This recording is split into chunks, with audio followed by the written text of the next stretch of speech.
Hello there, my very good friends. On today's wrestling news, we've got a major Kenny Omega health update. I'm going to tell you why these three WWE stars have vanished. We have the terrifying truth behind Top Dolla's infamous botch. And Charlotte Flair has wrecked her knee. I'm Adam Wilborn. A lot of happy stories today, isn't there?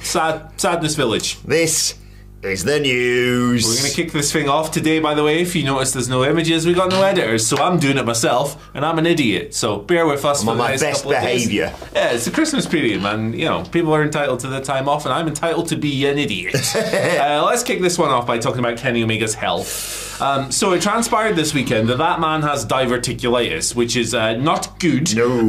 I don't know. It's an intestinal thing, right? Like it's something to do with your guts, and it can really mess you up. The one that Brock had. It is indeed. Yeah. It is indeed. And if you want to see the impact that had on Brock Lesnar, go and watch his fight with Alistair Overeem, where he takes the kick to the gut. And obviously Alistair Overeem's a trained kickboxer, but he crumples immediately. Oh. It's brutal. So Kenny Omega has a bit of a battle ahead of him here, but it could have been a lot worse. So Dave Meltzer reporting on Wrestling Observer Radio that Kenny had kind of worked through this a little bit.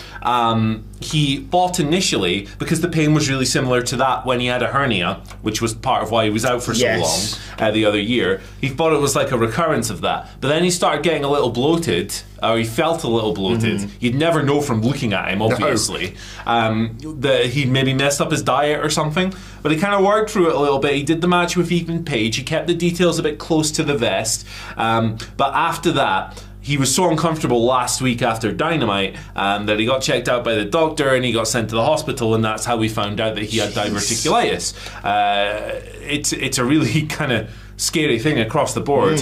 Dave notes that on Dynamite, Kenny went to work just expecting to be backstage, but he ended up doing that in-ring segment with Chris Jericho and Ricky Starks and Big Bill, and that would explain that, you know, there's that photo from the show which we've used in the thumbnail today of Kenny looking just really fed up on the ropes. I just thought it was because it was a dreadful promo from Jericho. Yeah, like, I mean, Jericho did not have a good night, to be fair. But yeah, that kind of explains why Kenny was maybe out of it and so forth. Man, I used to say that all the time. I've not said it in a while. Ring up your bingo cards. There's an update from Fightful Select as well, talking about how Kenny kept it close to the vest. He kept it quiet. But the situation did worse in the run-up to Dynamite. And sorry, that the backstage in-ring segment thing, that's Fightful Scoopski, not Dave's. Yes. So separation of stories is important. Again, I'm an idiot. I'm sorry. Now, Kenny tweeted about this. He's like, hey, I'm going to be gone indefinitely. I can't do the match at World's End. So now Chris Jericho's getting another partner to face Ricky Starks and Big Bill.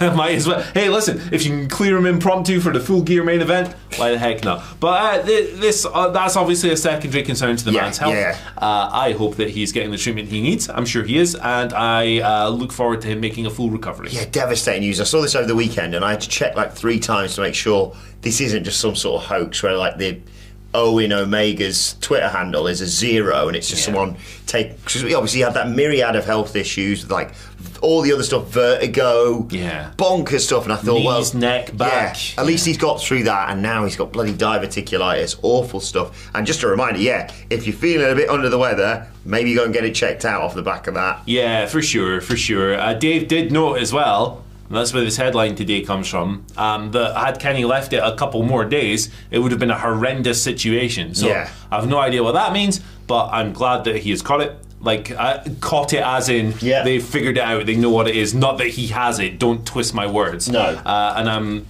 best wishes to him for a speedy recovery, as speedy as possible. Dante Martin, that's who's going to replace Kenny Omega. Hey, that'd be fun. Match. Who would you actually like to see Chris Jericho tag with at World's End? Let us know in the comments section below. And I'll update you now on some WWE stars who vanished from our screens. There was a great report from Fightful Select over the weekend, just updating us on the situation with 3 people we haven't seen for ages. First of all, Omos. Last seen, of course, at SummerSlam.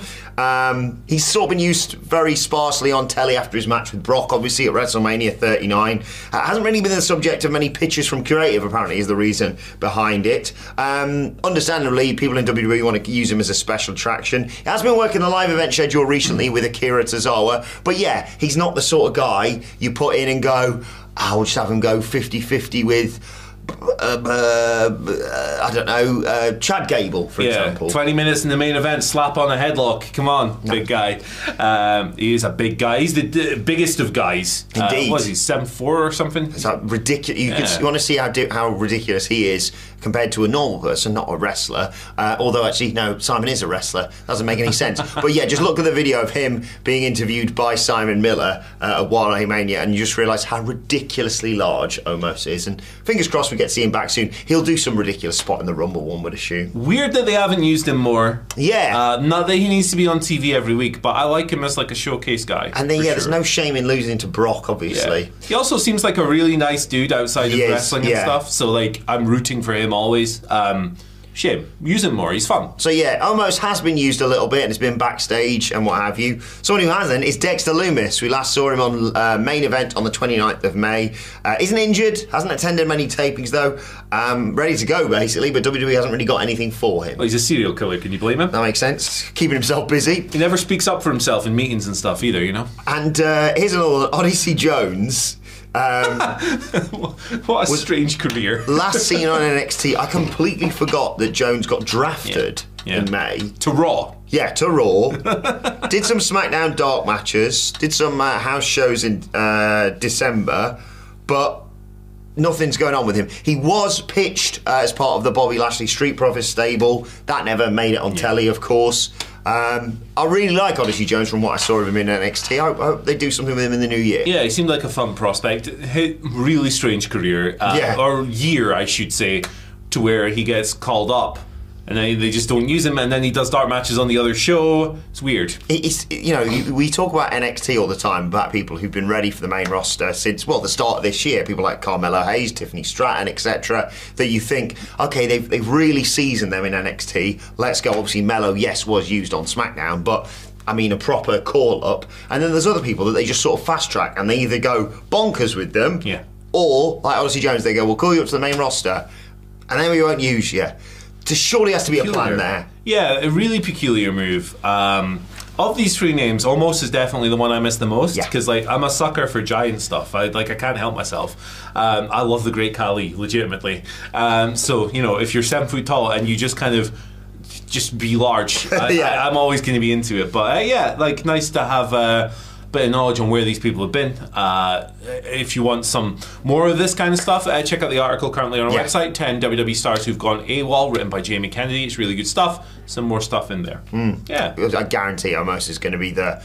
But how on earth are they going to be able to get him over the top rope thing for the Royal Rumble? He's so big. You can't. That is a special attraction, so it works. Yeah, I love that spot every year, man. It's the best. Remember that time the Big Show actually won the Andre as well? It's like, fair enough, they couldn't get him over the top rope. Was that Mizdown's year? I think it was. It was like, yay, he's eliminated Miz. He's fine. Oh, he's been eliminated by Big Show. It's the show. Thanks very much. Love to see it. Love to see it. Right, let's talk Top Dolla.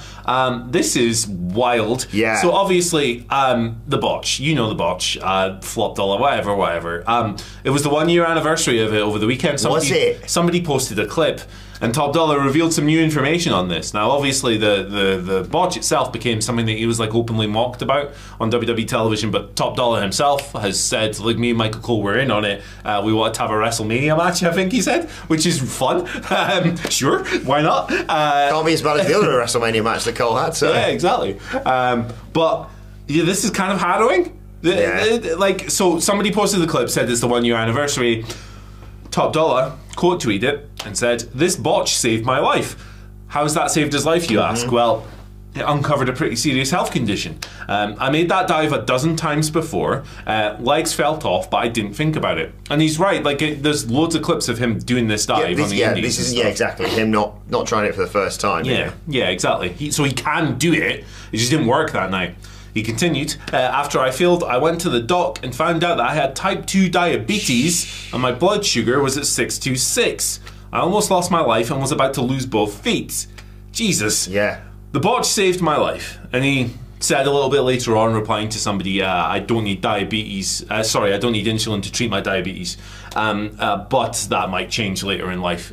So, look, what on earth? This is nuts. Look, I don't know anything about blood sugar levels and stuff, so I don't know about 626 or whatever, but it sounds really high. Yeah. And look, if the guy was on the verge of losing his feet or dying, that's crazy. So, It turns out the botch, like, he got checked out after it. It turned out that he found out about this condition and it saved him. Yeah. So, wow, best wishes to him. That's harrowing. Yeah. And it kind of goes to show that maybe sometimes we shouldn't take the piss out of botches so much. I agree, yeah. And diabetes, you know, I've got family members who are affected by it. It is no joke, and it's really serious and life-threatening. And like you say, I think people underestimate as well. It's like, well, just take a bit of insulin, you'll be fine.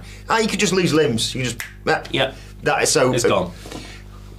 Great to hear that he did the botched dive so that he could be...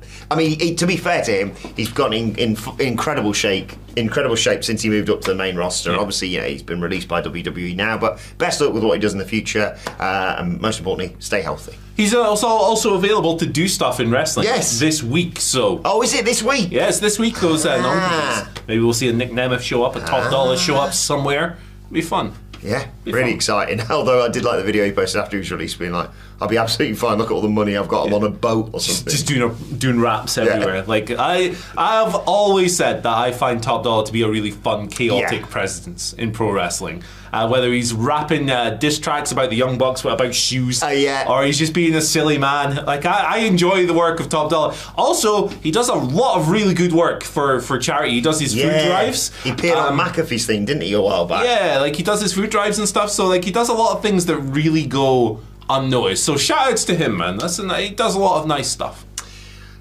More depressing news. Charlotte Flair. Obviously, we saw the injury she suffered on last week's, the 8th of December at SmackDown in that match against Asuka. Tumbled off the top rope, caught a leg on the top rope, and Mike Johnson's come through with an update on how bad this is. Mike Johnson's PW Insider, of course, and it's just all of them. Torn ACL, torn MCL, and a torn meniscus. Just absolutely destroyed her knee. Any MMA fans know that that's just... You get one or two. If you get all three, it's just absolutely devastating. She also suffered a neck strain in the fall. But we don't need to worry too much about that, because regardless of how that neck is, and hope it's fine, obviously, Dave Meltzer corroborated this in the daily update over the weekend and has confirmed that, God, Charlotte is out for a 9-month WWE absence. Oh, God. Like, what a miserable video. I'm so sorry, guys. Whatever your feelings on Charlotte Flair, I know she can be a partially divisive figure at times. She loves wrestling, and she won't get to do it for 9 months, so how about we just cut some slack? Yeah, exactly. So, yeah, serious injury. As you just outlined, she smashed everything up in her knee. Tore everything up would be a more appropriate term.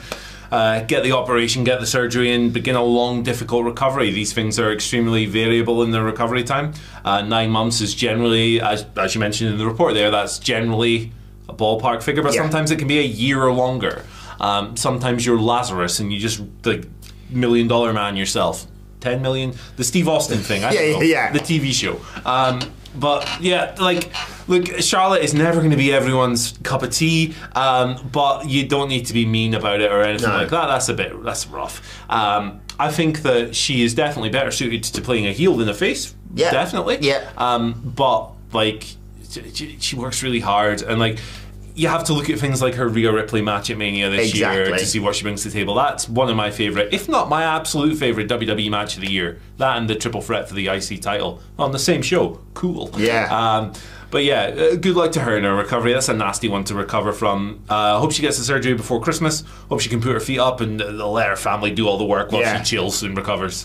And any MMA fans know that it's really not that simple recovery. It's not like, you know, waiting for a cut to heal or anything. Yeah. I remember Dominic Cruz did one of his ACL or his MCL, and if it doesn't recover right, it can just not be properly healed and fail immediately when you try and put some pressure on it. So fingers crossed on her recovery there.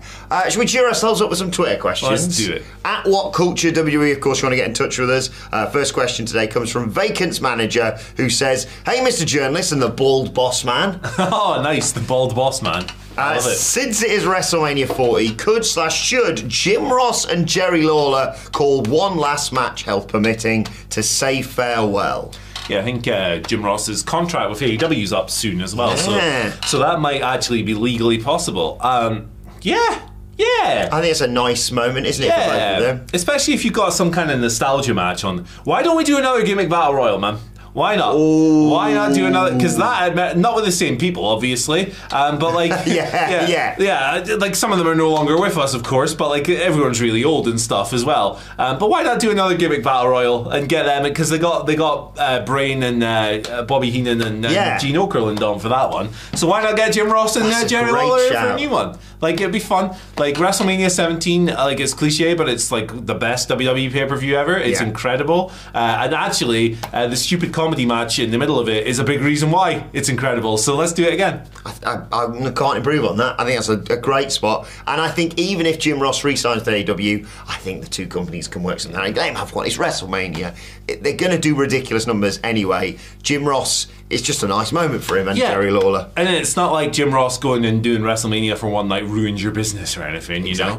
He could have a little AEW logo on his pocket square or something. Why not? Why can't everyone just get along? Yeah. Second question today comes from Robert Smith. Robert says, Roman, Finn, Austin, I assume he means Theory, Bailey, who should turn face first? Ooh, I think Austin Theory is a really tough sell as a babyface. He's doing really good stuff with Grayson Waller. Let's just leave it. Yeah, it's a good like WWE style heel tag. It's good. I was going to say arsehole stable. Yeah, they're pricks in character. Yeah. Although what Grayson Waller said about Scottish people, never forgive, never forget. If I see that man in Philadelphia, I'm not going to do anything. I'm a wimp. Who else have we got? Finn Balor, Bailey, Roman, Finn. No, Bailey. Sorry, sorry, Bailey. Yeah, Bailey. I liked your fantasy scenario that you outlined in the office this morning, so I'll leave it to you. Yeah, we were talking about it, obviously, with Charlotte Flair's injury. Maybe they were trying to work towards a 4 horsewomen versus damage control thing. That's not going to happen, obviously. Get well soon, Charlotte Flair.